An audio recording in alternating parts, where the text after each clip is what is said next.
আমরা সবাই জীবনে অনেক বড় কিছু করতে চাই, কিন্তু একটা জায়গায় গিয়ে আটকে যাই কেন জানেন? কারণ আমরা ভাবি পারফেক্ট সময় আসবে, সব প্রস্তুতি শেষ হবে, তারপর সব কিছু হবে। কিন্তু সত্যটা হলো পারফেক্ট বলে কিচ্ছু হয় না।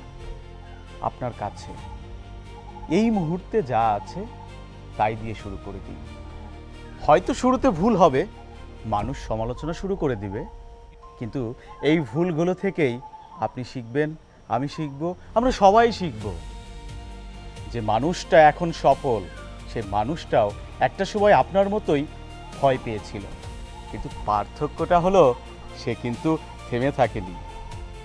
আচ্ছা, এখন বলুন তো আপনার কোন ভয়টা আপনাকে আটকে রেখেছে, আপনাকে বদ্ধ ঘরে রেখে দিয়েছে?